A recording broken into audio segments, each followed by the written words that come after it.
Hello, I'm Dr. Bhargavi and I'll be explaining enzyme from the chapter biomolecule. Now, enzyme is a substance produced by a living organism which acts as a catalyst to bring about a chemical reaction. Almost all of the enzymes are protein, but there are sometimes nucleic acid also behaves as an enzyme and they are going to be called as riboenzymes. One can depict an enzyme by a line diagram. An enzyme, like an protein, has a primary, secondary, and a tertiary structure. So this is an enzyme which is going to be having a primary structure, a coiled up secondary structure, and folding of a secondary structure to produce a tertiary structure. When you look at the tertiary structure, you will notice that the backbone of the protein chain folds upon itself, the crisscross, and it crisscrosses itself, hence creates a lot of crevices and pockets. One such pocket is called as an active site. An active site of an enzyme is a crevice or a pocket into which the substrate fits. The enzyme, through its active site, catalyzes a reaction at a higher rate. Now, enzyme catalyst differs from the inorganic catalyst in many ways. One major difference between them is that the inorganic catalyst is functioning at a very high, can also function at a very high temperature and pressure, whereas enzyme gets damaged at a higher temperature. Going back to this diagram, we can say the primary structure, secondary structure. So there's a pocket or a crevice which is formed. This is called as the active site, where the substrate over here is going to fit complementary. Now, coming to what are the types of chemical reactions that we know. So, there are two types of chemical reaction. We have physical and chemical. Now, physical can be of two types. There can be a physical change, that is change in the shape without breaking of any bond, or there can be change in the state of matter, that is when an ice melt into water or when water becomes vapor, etc. Whereas when their bonds are broken and there is something new which is formed, new product which is formed, it's going to be called as a chemical reaction. Now, example of chemical reaction, we can also classify chemical reaction into inorganic and organic. Inorganic is like over here, we have as barium hydroxide along with sulfuric acid forms barium sulfide in water. And organic is hydrolysis of starch into glucose. Coming to the rate of a reaction. Now, rate of the chemical or physical reaction refers to the amount of product which is formed per unit time. So if you want to represent it by a formula, we can represent it by the amount of product, total number of product divided by the total number of time. Rate can also be defined as the velocity if the direction is being specified. Rate of a physical and chemical process are influenced by the temperature change. There's a general rule of thumb that the rate doubles or decreases by half with every 10-degree change in temperature on either direction. Catalyzed reaction proceeds at a very higher rate than uncatalyzed reaction. When an enzyme catalyzed reaction is observed, the rate would be vastly higher than the uncatalyzed reaction. For example, if you take this reaction, carbon dioxide plus water in the presence of carbonic anhydrase gives you carbonic acid, carbon dioxide, and water. So now, in the absence of this enzyme carbonic anhydrase, the reaction is so slow that only 200 molecules of carbonic acid is formed. But with the presence of this enzyme, there is 600,000 molecules of carbonic acid is going to be formed. The enzyme has accelerated the reaction by 10 million times. How do enzyme brings about such high rate of chemical reaction?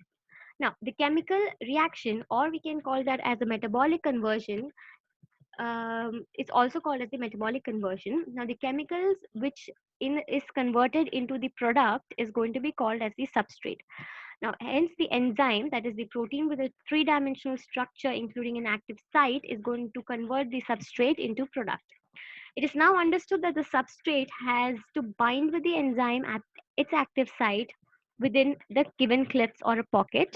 Now, the substrate has to diffuse towards the active site. There is thus an obligatory formation of an ES complex, where E stands for enzyme.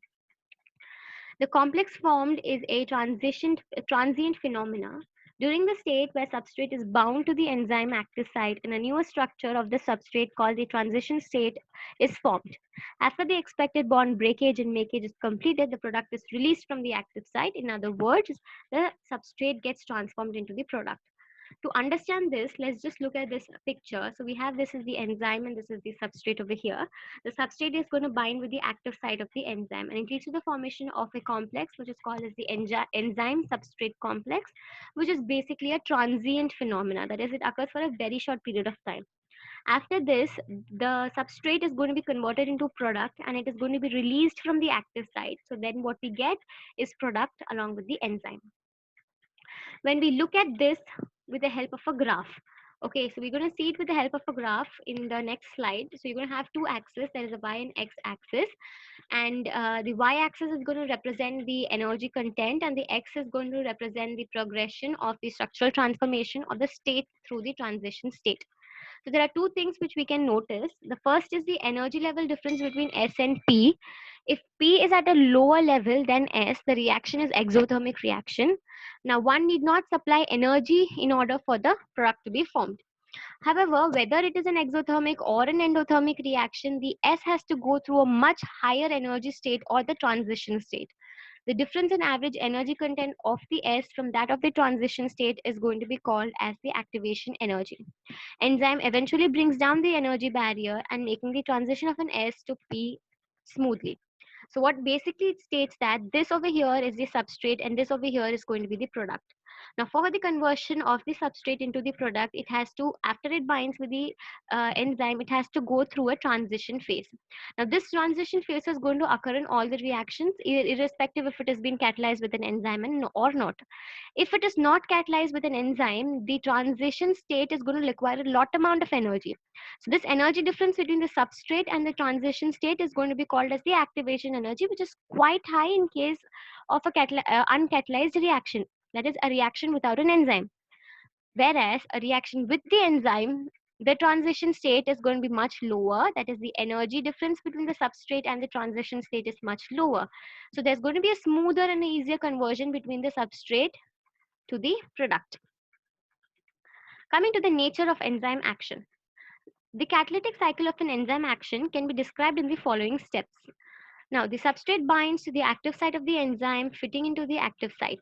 The binding of the substrate induces the enzyme to alter its state, fitting it more tightly. The active site of the enzyme now is in close proximity of the substrate, breaks the chemical bond of the substrate, and a new enzyme product complex is formed. The enzyme releases the product out of the reaction, and the free enzyme is ready to bind to another molecule of the substrate and run through the catalyzed cycle again. So what exactly happens over here is, this is over here is our enzyme, and this is the substrate, and this is the active site.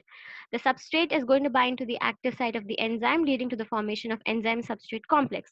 So when this occurs, the enzyme is going to modify itself so that it fits the substrate properly.